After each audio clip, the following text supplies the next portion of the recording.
think if you don't consider the individual nature of belonging, how an individual defines belonging, you are basically asking one to assimilate, or what Weidman calls socialization into an organization or an institution. And that assimilation assumes that that person has no capital to bring to the piece. So I really do think they do need to come hand in hand, because we are not asking students to assimilate. Right. And that's a critical piece that really doesn't get talked about a lot.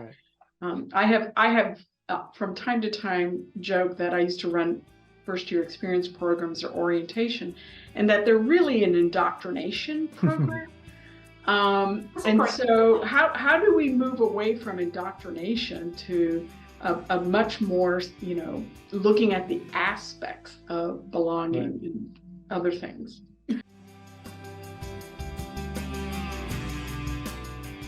Hello, and welcome to Student Affairs Now. I'm your host, Keith Edwards. Today, we're talking about college students' sense of belonging. We have one of the editors and two contributing authors from the new book, The Impact of the Sense of Belonging in College, Implications for Student Persistence, Retention, and Success. Thanks to each of you for being here today. I'm so excited to learn from you.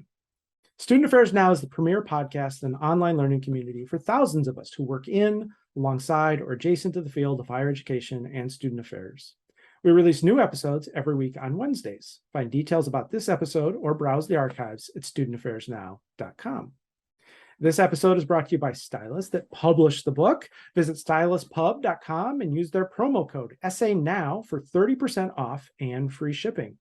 This episode is also sponsored by Vector Solutions, formerly Everfi, the trusted partner for 2,000 and more colleges and universities. Vector Solutions is the standard of care for student safety, well-being, and inclusion.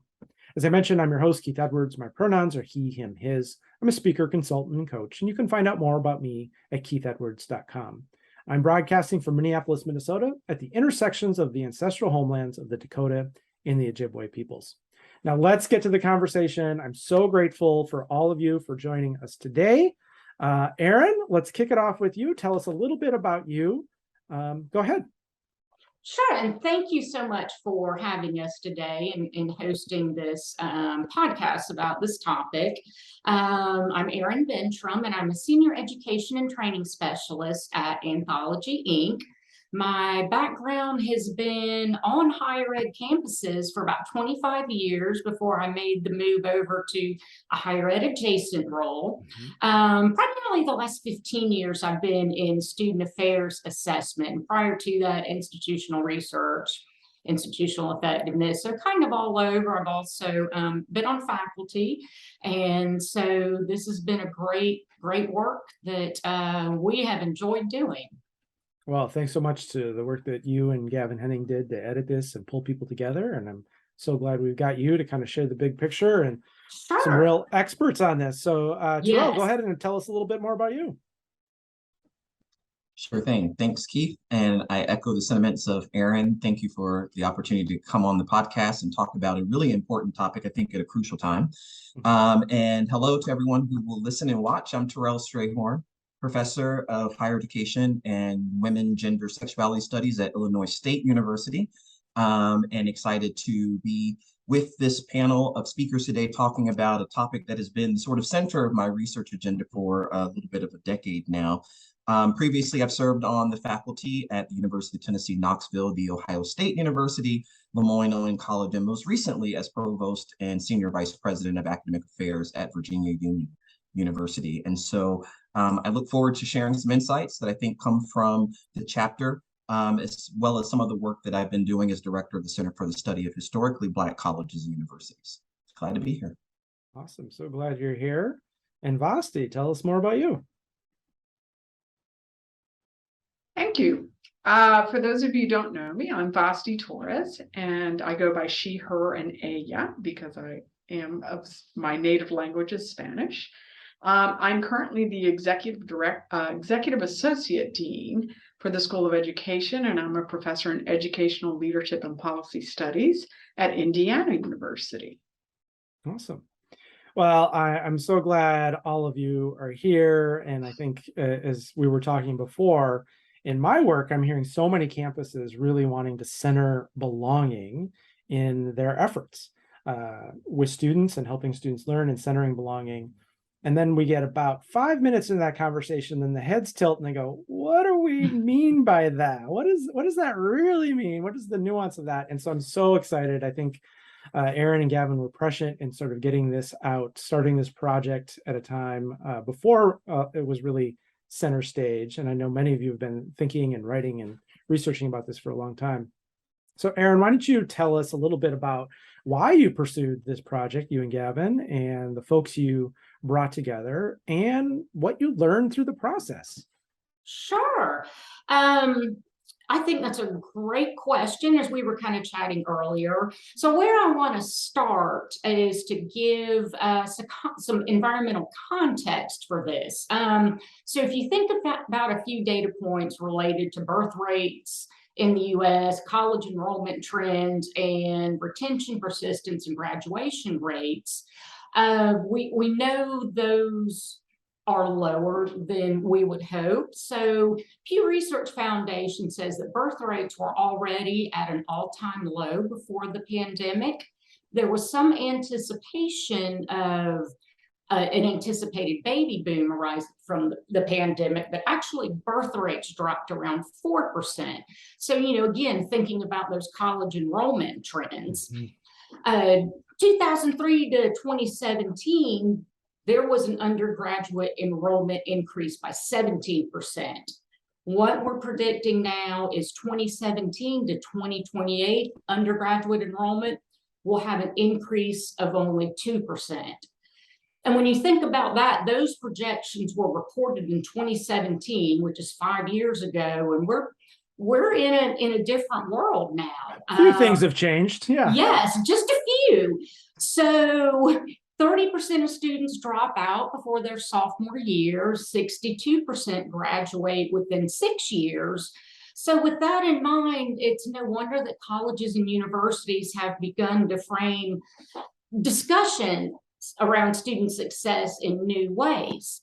So I noticed on my campus, before I joined anthology, I was on a campus, lots of meetings, sense of belonging. What do we do? How do we get students, to stay and succeed? But there was never, again, it was that kind of lack of agreement on how to define it, how to measure it. And the limited research investigating sense of belonging was kind of scattered all over. We found Terrell's work, and so that kind of got us thinking about that. But there was lots of confusion about sense of belonging is engagement. It's the same thing as involvement. So, that's, again, to hear Terrell talk about that. So Gavin and I just kind of chatted, and I said, hey, what are you hearing on your campus? Because we don't seem to be arriving. We're just talking and talking and talking. I said, what do you think? And so we decided just to, why don't we pull this together? There's not a compendium of research. So let's kind of pull together maybe that first volume, that first work of everything that's out there.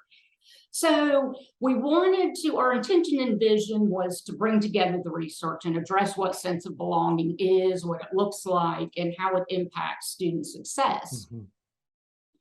One interesting point, Keith, is we put out the call for authors in April of 2020. So yes. So folks said, I've got all this free time to write. Yeah, well, no, actually we had been working and planning, and we put the call out, and then we were like, okay, what does this mean for this book? What does the pandemic mean for sense of belonging? So I am delighted to say that I think that this book and the author's work has become an even more valuable tool for educators as a result of the pandemic and the shift to new teaching modalities and closed down campuses. So I think there was a positive impact. What I have learned, I've learned so much, and I enjoyed, one of the thrills of being the editor is you get to read all these incredible authors and their body of work and their research and the different, and it brings up so many different things in your mind. I think I was surprised. I knew it was a complex topic, but the depth and complexity of it, I was surprised by that. I learned a lot about that. And then another thing that was really gave me some food for thought is the neuroscience, the cognitive neuroscience around sense of belonging and what that looks like in the brain. And so there's, a chapter about that in the book too. So those are kind of the things that were big overarching points about what I learned. I really appreciate that. And I know you've got a copy of the book, so please show it off. Yes. Show it off for us. And there's some real good thought. Yep. Yeah, well used. It's very well used, and little notes. And because there's so much in it, I keep going back and looking at different things in different chapters. So it's a great resource. And just for folks who may be interested, there's some good thought pieces, which is, I think, a lot of what we're going to explore. There's some research pieces. And then there's also some little practical vignettes, so little snippets of practitioners and how they've used it that are very brief, very short, and I think really helpful for those who want to help transition the theory and the research into practice. Yeah, that was one of the sections of the book. So we did 3 sections, theories and foundations with part 1, then sense of belonging across student populations, and then implications and applications. So we decided to organize it in that fashion. Great. Well, I think chapter 2, if I'm going from my memory, is Terrell's chapter, talking about your research and sort of not just your research, but also your long-term research and study of this and the evolution of this. In one of the opening chapters, you distinguish between the often conflated terms of engagement, involvement, and belonging. And so I sort of think about those as kind of often being braided together, and maybe you can help us unbraid those. Engagement, involvement, and belonging.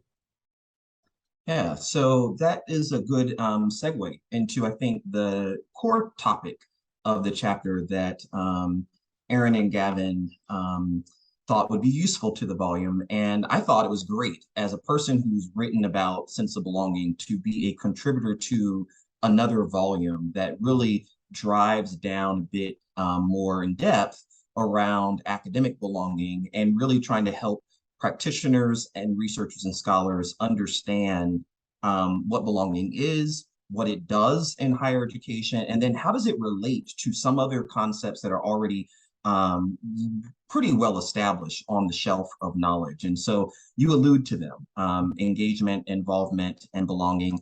This was my second or third time being able to sort of take a perspective on this matter because, in fact, when I wrote the second edition to my belonging book, the editors at Routledge asked for that kind of chapter that would deal with this. And it turns out Lisa Wolf-Wendell, our colleague at the University of Kansas, wrote a piece about this tangled web of terms and, offered a perspective on whether or not they are synonyms and similar. Are they correlates of one another, or are they in fact, pretty unrelated in some ways? And so in short, in the chapter, I talk about the fact that we know, much like Erin and Gavin set up in the introductory chapter, that students face all sorts of challenges in college. And those challenges were only exacerbated by the global pandemic and the historic racial reconciliation that we've witnessed in society over the past couple of years. And so because of those forces, we've observed declining trends in terms of students' enrollment, students' matriculation, students' retention, and persistence. All right, so the question becomes, what causes that other than global pandemic, Black Lives Matter, and the other forces?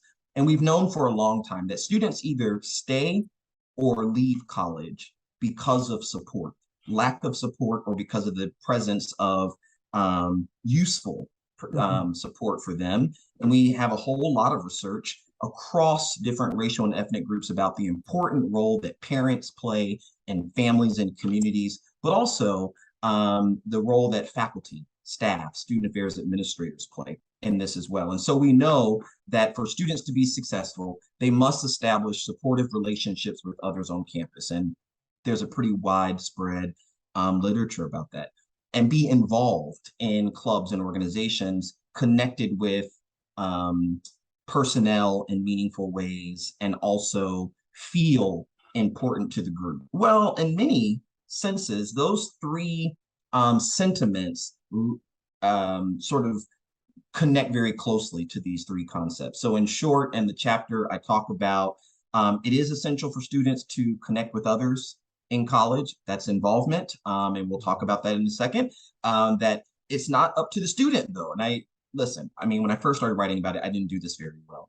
I talked a lot about belonging at the individual level, and found myself really drawn to trying to understand students' perceptions and their feelings and the meaning that they make. Whether I was using quantitative or qualitative data, I was really trying to see through the student's lens. But the problem with only focusing there is that many institutions then think it's up to the students to find a sense of belonging. And we've known actually for a long time, and Vasti is at Indiana University. There's a Center for Post-Secondary Research there, was led by George Koo. There's a lot of research that's come out of that center that's helped us understand the importance of engagement. Engagement is related to this concept of involvement, the psychological and physical energy that students devote to their college experience, but it also underscores the important role that institutions have in fostering the conditions that compel students to be involved in that way that's equitable and appropriate and safe and secure, right? So that's engagement. And that's when students are meaningfully involved and that institutions rise to their engagement responsibility, what I call in the chapter an equity imperative, that we know that I used to say, Keith and friends, that we open the doors of access in higher education to so many groups. And then one day I heard myself say that, and I was teaching the history of higher education. I thought, we didn't open those doors. Those doors were kicked down, protested down, torn down, pushed through. So I got to stop saying that. And anybody who watches this podcast, feel free to do the same, because that's not the story of access in higher education. Access has not been given to newcomers. It's been protested and demanded. And because of that, institutions know now that we enroll students from all different zip codes, backgrounds, walks of life. And so we have a responsibility then to make sure that they can access the support that we know they need to be successful. That's involvement, that's engagement. So I close with, when students are involved and their institution at engaging institutions, they feel important and cared about and like they matter, and that sense of belonging. So let me see if I got this right. So involvement is connection. Engagement is sort of the investment and the time and energy. And then belonging is, if those things go well, what the student feels and feeling mattered and feeling cared for. How'd I do? Not bad. I think that, you know, when you talk about time, I think about involvement really as a frequency-based behavioral kind of concept. I mean, that's what Aston said, that he's like, look, it's not about how they feel or think, it's about the time and energy, what they do in college. I think engagement turns our attention to what institutions must do to create conditions that compel students to be involved. And I think that if Aston said it's not about feeling, I don't know, when I write about belonging, I say it is a feeling. It is about how students feel and their perception of the campus environment, the access and accessibility of support services, and those relationships. When you put those together, I think that's the way that they sort of relate. And I will close by saying, to me, they are not synonyms. They are correlates with one another, but there are distinctive traits. And, you know, we have a lot of research that looks at measurement issues with these concepts, and they are strong correlations, but they are not perfect. So they must be conceptually distinct. I think something else you point out that I want to draw practitioners' attention to, how researchers use some of these terms in a very strict way and run measurement, and then how practitioners talk about them in staff meetings is not always the same. So I think that's another place where the kind of conflation can happen. I also wonder, to kind of do a preview of the work that I've been doing, is could you be engaged in one particular portion but not feel like you belong at the institution? And I think that's one of the kind of confounding parts of using belonging solely. And Terrell, I'd love to hear your thoughts on this. I agree. I mean, in the theory of belonging, I use data to paint that exact image. I mean, I have surveyed and interviewed students who say, you know what, listen, when I am in the theater majors club, I feel like I'm with my people and I feel like I belong and I matter, and I'm involved. But when I go right down the hall and enter into my science class, or when I think about the fact that it's difficult for me to get a hold of my academic advisor, the message and the meaning I make of that is that I'm not important. So here it is, a person who's involved and feels a sense of belonging in one place, but does not feel it overall to the institution. I think for a lot of historically underserved and marginalized populations, belonging to the institution is some ultimate maybe outcome and goal, but it happens first through these social groups and smaller enclaves. That makes a lot of sense. And I think it has me wondering about how this varies from institutions, because I spent a lot of time at a very small private liberal arts school, Macalester College, 2,000 students. You can literally know everybody. But then what happens when you're at Indiana University? How do you have a sense of belonging there in this big place? And it makes sense that folks would feel connected to the soccer team, to the theater and dance, to the Black Lives Matter organization, to maybe this residence hall, but then not feel connected to the broader institution. I think I would think that different institutions might want to create a sense of belonging at different scales. And so that it's not just the football game on Saturday where you feel like I belong to the institution, right? And we talked about that too. So I'm glad you brought that up. So smaller colleges and universities, you do know everyone, but as we've seen across this volume and Vasti and Terrell's work, sense of belonging cannot be looked at without looking at intersectionality of the student. So if you're at a smaller college or university, they may not be as diverse. So then you struggle with sense of belonging in that piece of it. A larger university, you might find your tribe or your people, but then you're up against the larger population. So I think you have to balance it out. Right. And to the point of intersectionality, so I'm at Illinois State University, which is in Bloomington Normal. It's not exactly the world's largest metropolis city. However, a lot of our students, not a lot of them, but I have students who are from Chicago. And coming from Chicago so here it is, they see this as a smaller place. And they're looking for a much larger kind of place that's more like home. So I think, to Erin's point, intersectionality works in so many complicated ways, right? It takes into account the student's background, their geography, their sexuality, their identity, and that shapes, it serves as a sort of aperture or a lens through which they see and experience college. It also sets what I think they think is important for finding that sense of belonging. I've met students who are like, no, I don't feel like I matter to this professor, or no, I don't feel like my academic advisor cares about me, but you know what? My coach does on the track team, and I love it here. That's the student helping me understand it's not about my expectations of their belonging, but for their own. Yeah. Well, you alluded to this, but this tension between the individual and then the institutional responsibility and individual structures and systems. I'm going to quote you to prove I did my homework. You pointed out that tension by saying, quote, "It is essential for students to form positive, meaningful relationships with others," quote. And others point out that institutions have a responsibility to foster belonging. You quickly conclude with, yes, both are correct. So tell us a little bit about the both and of individual and institutional responsibility here. Yeah, I appreciate this and would love for all our colleagues to chime in too. I mean, in the work I've done with campuses, I think we're all yearning to contribute to this conversation. And so at some point, I heard some critiques that, oh no, it's too individual based. You got to think about the institution, as if that was not mentioned.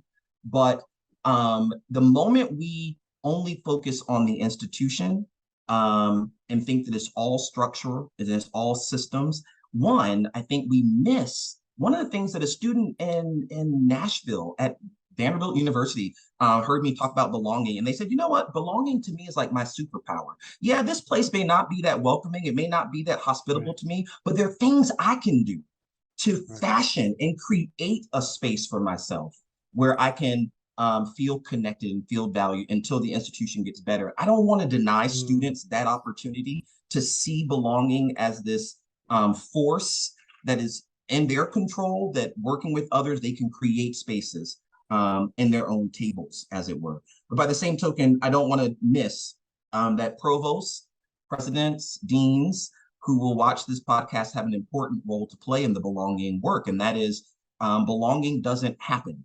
It is created. And we create it in higher education through our policies, our procedures, our processes, our personnel. It's hard to tell students they belong at a place when they don't see themselves reflected in the faculty, the staff, the senior administration. They don't see opportunities for people like them to advance in the institution.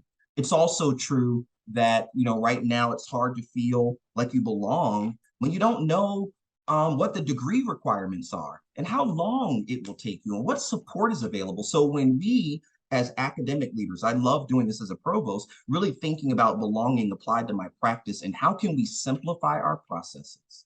How can we make this journey for students seamless? How can we anticipate their needs and offer support, not wait for them to come and find it? But, being successful in college should not be a research project. It shouldn't require students to have to, get an IRB form filled out and figure out how do I access my degree audit and what the hell is a degree? Heck is a degree audit and how many credits are required and what's a prerequisite? We ought to use what we know to make this experience more humanizing, more manageable, more efficient, more productive. And I think when we do that through our strategic work in those areas, we're constructing and building belonging. And that's the institution responsibility that really tracks pretty well, I think, on George Koo's earlier comments about engagement.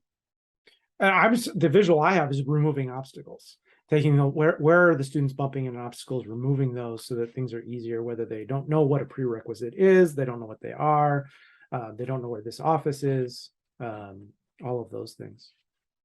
Go ahead, Erin. I was going to say, and I think oftentimes where I like to think about the institution having a responsibility is that for many years, we have looked at students from a deficit model. If you don't know where your academic advisor is, well, that's on you because you didn't pay attention in orientation, as opposed to saying, hey, maybe there's another way we can create this so more students are aware. They're more aware of services on campus. So I think, and again, I like what Terrell says, you have to create it, because I think being involved and engaged is necessary, but not sufficient for student success. So I do think that institutions have, I think this might be a game changer for them if they add sense of belonging into their mix and do a paradigm shift on what they're doing on campuses for our students. That, that could be a game changer and really impact student success positively. So at the risk of sounding like I disagree with my colleagues, which I actually don't. Oh, I love it. I love it. Hey, I'd love to hear. I actually don't. I think if you don't consider the individual nature of belonging, how an individual defines belonging, you are basically asking one to assimilate, or what Weidman calls socialization into an organization or an institution. And that assimilation assumes that that person has no capital to bring to the piece. So I really do think they do need to come hand in hand, because we are not asking students to assimilate. Right. And that's a critical piece that really doesn't get talked about a lot. Right. I have from time to time joked that I used to run first year experience programs or orientation, and that they're really an indoctrination program. And so how do we move away from indoctrination to a much more, looking at the aspects of belonging and other things? Well, and I'm so glad you brought that up, because Brene Brown talks about the difference between belonging and fitting in. And fitting in is what you're describing, this assimilation, or I have to be like everybody else. I have to talk like everybody else. I have to wear the same clothes everybody else wears. That's fitting in. Whereas belonging is who you are is accepted, and you feel valued and you feel mattered, and all of that. So just as you are as well. I mean, just as you are. Have no, there's no transaction required in order for a student. Now, there's transactions for us as an institution to get to know our students. So I love what Vasti set up there for everyone who will watch the podcast and works in orientation programs. I think when we start to really think about belonging applied to orientation, I mean, I've seen some really exciting work at, several institutions, 2-year and 4-year, where they're spending more time getting to know students and building community and helping students learn how to navigate the institution. It's not indoctrination. It's really about a sense of membership and helping the student understand, what does that even mean? But the institution's also open to learning some things about itself that I think gets back to what you were saying earlier, Keith, and that is, as we think about belonging, that it really is, about removing barriers. And I always say there's a part of belonging that's destructive. Right? We got to identify barriers and remove them. And we've built them. We've built process walls and deadline walls and all sorts of walls that get in the way of students' success. But it's not just destructive and kicking down those walls, although that's important. It's also constructive. And that is starting to build the kind of innovative orientation programs that Vasti's talking about, and other kinds of on-ramps that support students through their journey. Well, 2 favorite quotes so far for me is "belonging is my superpower" from that student that Terrell mentioned, and "engagement and involvement is necessary but may not be sufficient," from Erin. Vasti, let's turn to you. Your chapter is about transfer students specifically, but you open with some important distinctions between different approaches to belonging. You mentioned integration from Tinto, person, environment, fit, and fundamental human need from Terrell Strayhorn. Help us understand these differing perspectives more, and your thoughts, your perspective on these. Yeah.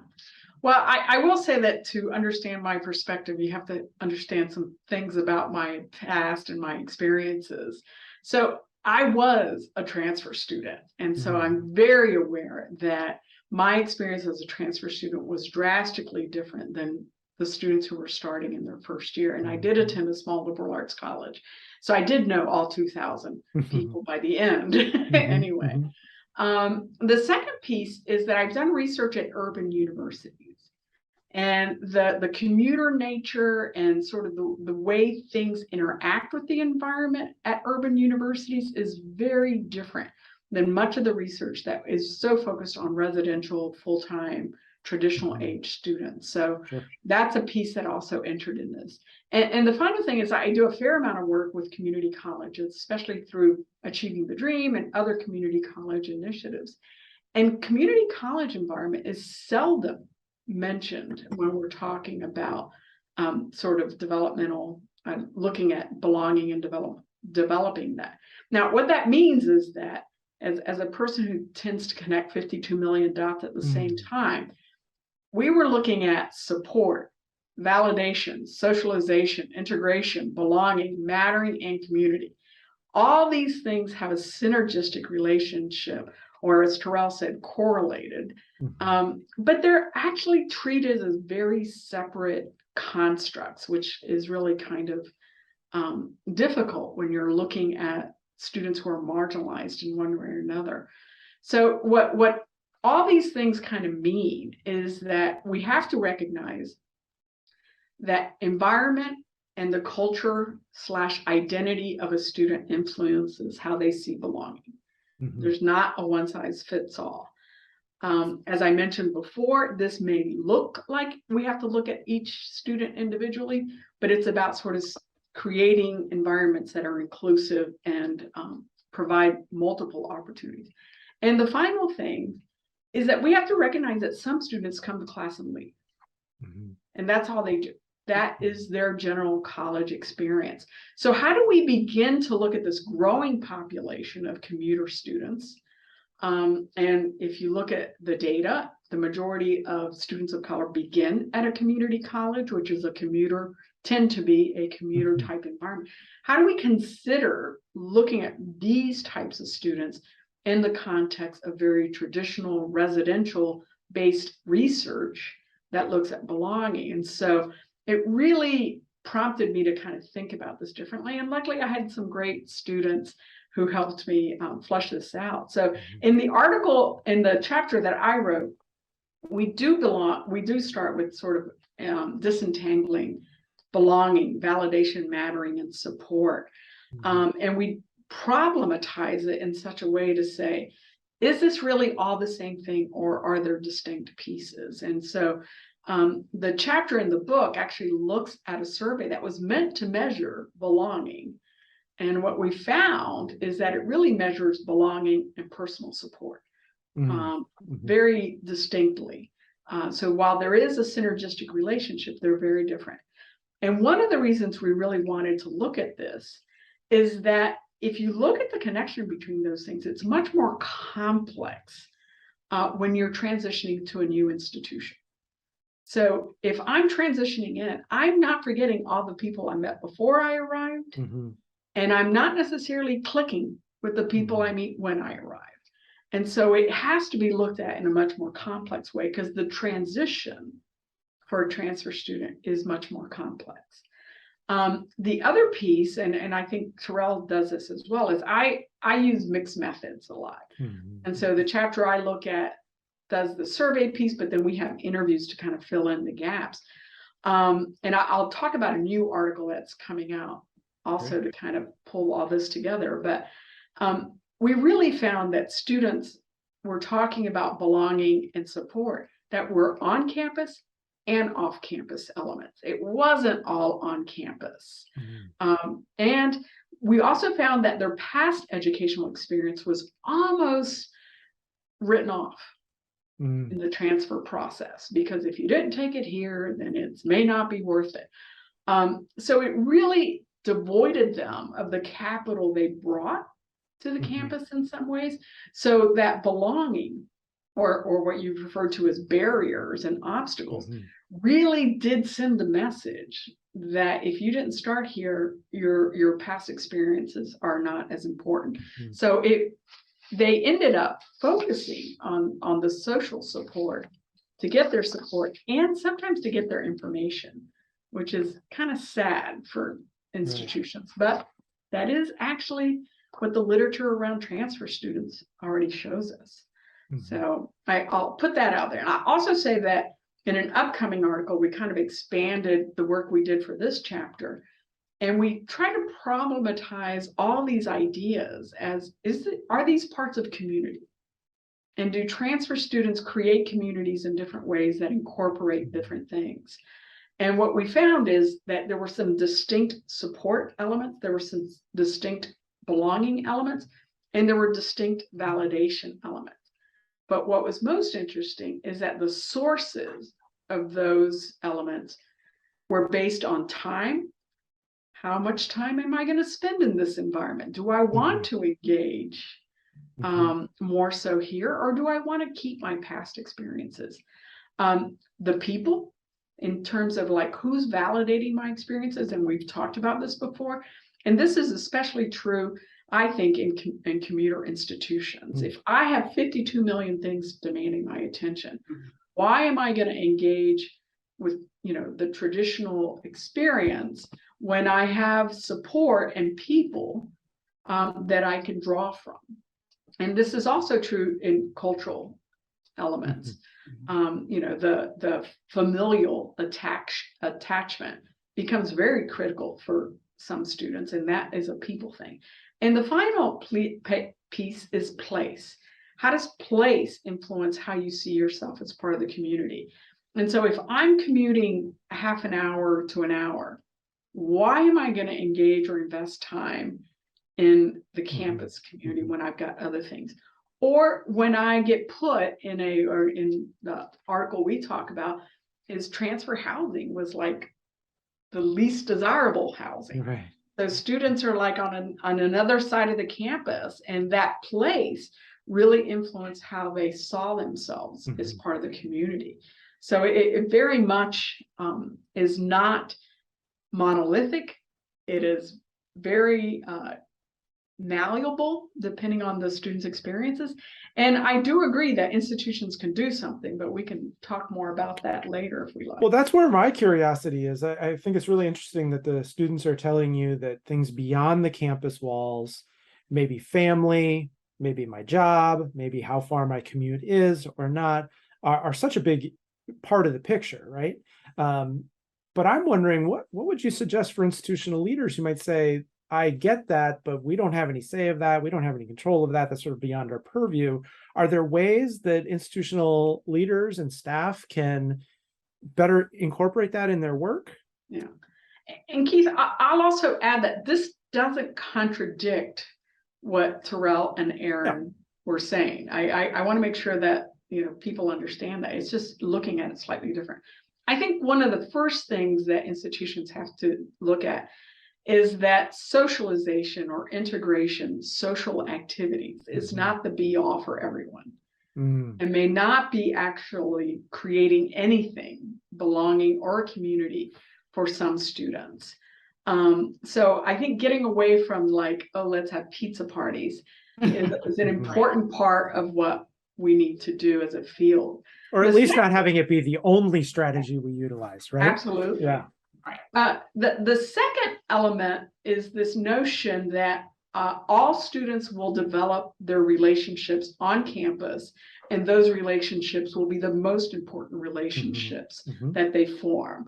And we really do actually create programs, we create entire orientation events, approach some aspects of engagement and involvement from that perspective, that all your close friends will be on campus.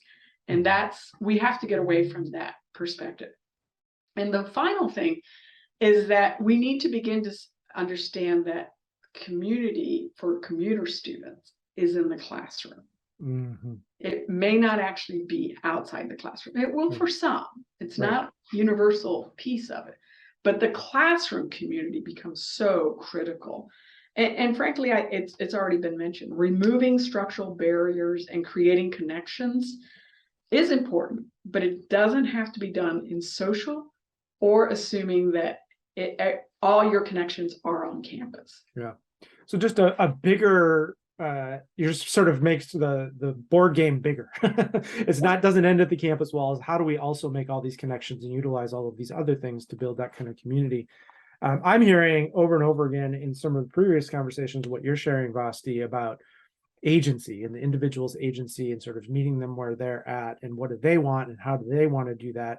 And also that, belonging is my superpower is like big time agency energy. I also want to invite Erin and Terrell in here, but I also love how both Vasti, you're kind of challenging some of your previous orientation practices, and Terrell sort of noting, I didn't always talk about this the way I would like. I wish I would have talked about it, and reminding our colleague Karen Inglis always reminded me that scholarship is cumulative. We're learning and we're growing or adding on. So I really appreciate that. Erin and Terrell, anything you want to add here on what Vasti's offering us? I think I appreciate those words, Vasti, because we do often get into the we want everyone to belong, but it's not, as you can see throughout this volume, it's not a one-size-fits-all approach. So I appreciate you bringing that back up to the forefront. And the other thing I appreciate you stressing too is it's not just about what traditionally co-curricular programs. That academic piece of it is vital to build that belonging connection. And so for some people it may be I'm really close to a professor, or I've got a study group, or maybe it's a living learning community. So yes, those are things that we do need to keep remembering and to keep talking about. So thank you. I think one thing that resonates with what you were sharing, Vasti, and I sort of allude to this in both this chapter and some other writing is one, and I appreciate the point about salience, belonging salience. So, one of the questions that we don't ask enough in higher education is, what matters to the student and where do you want to belong and where are you striving to gain a sense of connection and membership? And if we had asked this a decade ago, we would have learned that for transfer students, for many of our first generation students, our working and commuter students, listen, single moms, single dads, military vets who come back to school, they're not looking to necessarily feel a strong sense of belonging in the SGA. No slam to the SGA. I was a member of the SGA at UVA, but it worked for me, but it won't work for all. And so really understanding then that, and we've known this in some research that certain contexts, like the college classroom, take on heightened importance, right, for certain students at certain times. And I think what we learned from this conversation is about the important role that college classrooms play for transfer students. But here's the take-home message for those who will listen to this and think about it is we have to also appreciate that we have students who have gained access to that college classroom. And the college classroom, no matter how well acquainted, no matter how efficiently decked out in technology, for some students, it is terrifying. It is intimidating. It is chaotic. It is disorderly.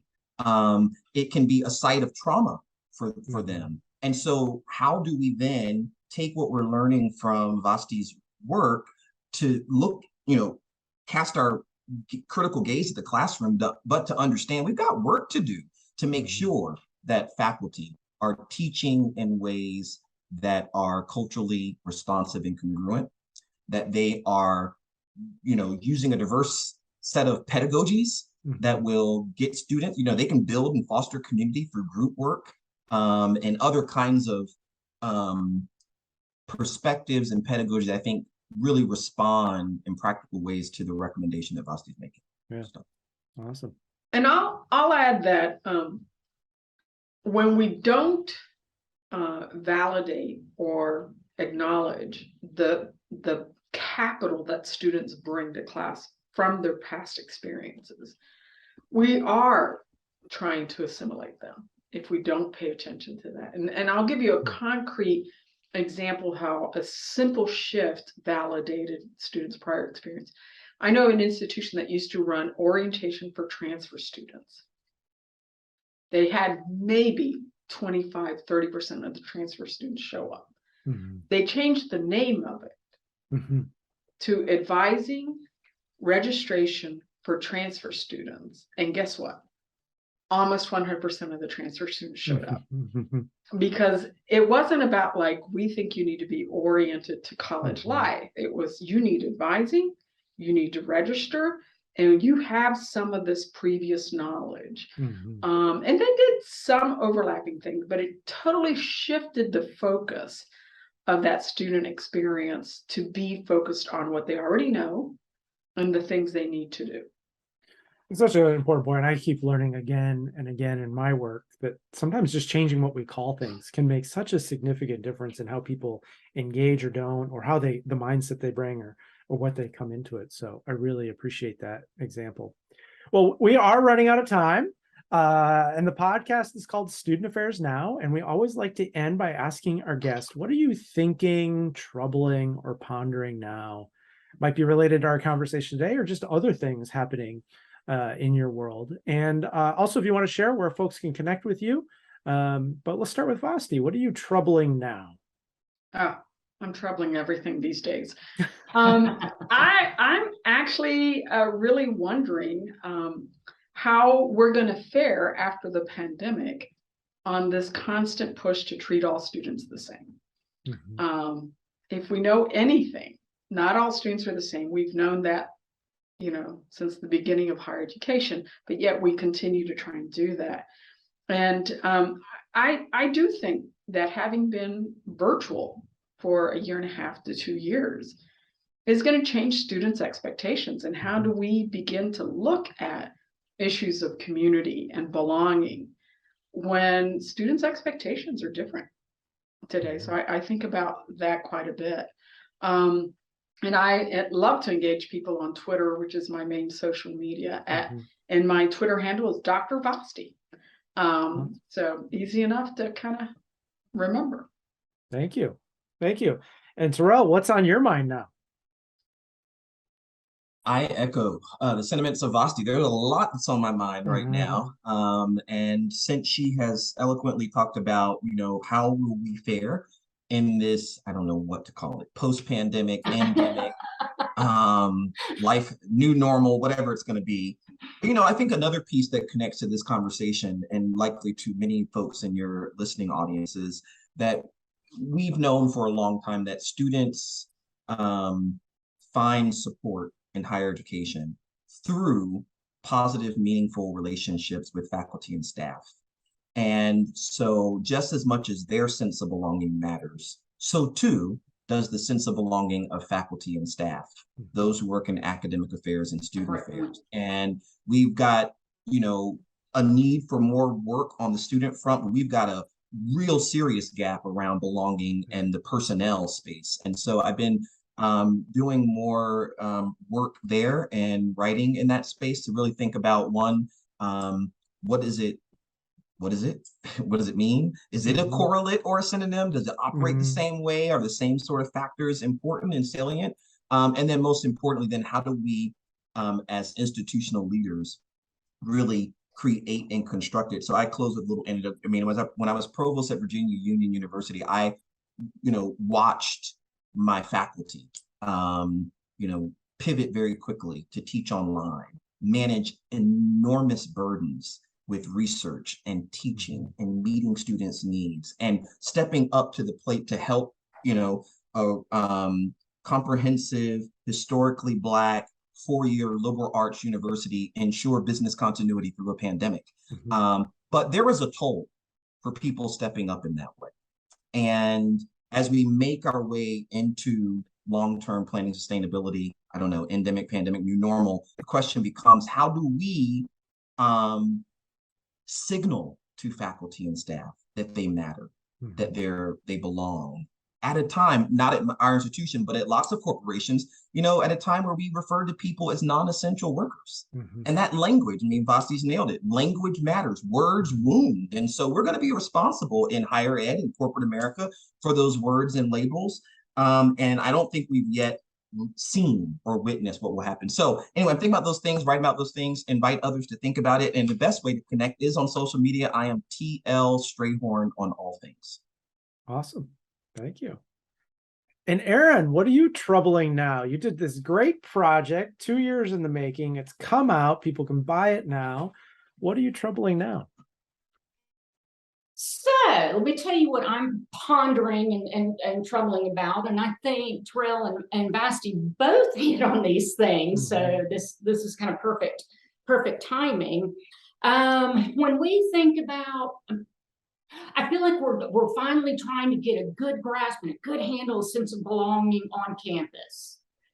What about off-campus environmental context? What about social justice and social activism? So, in their future directions and implications, one thing I close the book on is there a darker side to sense of belonging? What happens when and if that sense of belonging results in negative behaviors and consequences? And I think a lot of that has come up for me over, the last several years with our, our current environment. What does that look like? How do we shift that? How do we, I don't know. It's just something I'm really thinking about. Sense of belonging at what cost is something that Kristen Wren talks about in the foreword. So I think I'm just, I'm just kind of pondering what are some other aspects of this that we need to investigate. So yeah, I also have been pondering that, and if people want to connect, I would love to hear more discussion around that. I am primarily LinkedIn or email, ebentrim@anthology.com and Dr. Erin Bentrim on LinkedIn. Awesome. Well, thanks to all three of you for your great thinking and contributions and for sharing that with our guests here today. This has been terrific. And thanks also to our sponsors of today's episode, Stylus and Vector Solutions. Stylus is proud to be the sponsor for Student Affairs Now podcast. You can browse their student affairs, diversity, and professional development titles at styluspub.com. You can always use promo code SANOW for 30% off all their books, including this one, and free shipping. You can also find Stylus on Facebook, YouTube, Instagram, LinkedIn, and Twitter at StylusPub. And Vector Solutions, how will your institution rise to reach today's socially conscious generation? These students report commitments to safety, well-being, and inclusion are as important as academic rigor when selecting a college. It's time to reimagine the work of student affairs as an investment, not an expense. For over 20 years, Vector Solutions, which now includes the Campus Prevention Network, formerly EverFi, has been the partner of choice for 2,000 and more colleges and universities and national organizations. With 9 efficacy studies behind their courses, you can trust and have full confidence that you're using the standard of care for student safety, well-being, and inclusion. Transform the future of your institution and the community you serve. Learn more at vectorsolutions.com/studentaffairsnow. Huge shout out to our producer, Nat Ambrosi, who does all the work behind the scenes to make us look and sound good. And if you're listening today and not already receiving our weekly newsletter, please visit our website at studentaffairsnow.com and scroll to the bottom of the homepage to add your email to our MailChimp list. While you're there, check out our archives. I'm Keith Edwards. Thanks again to the fabulous guests today and everyone who is watching and listening. Please make it a great week. Thank you all.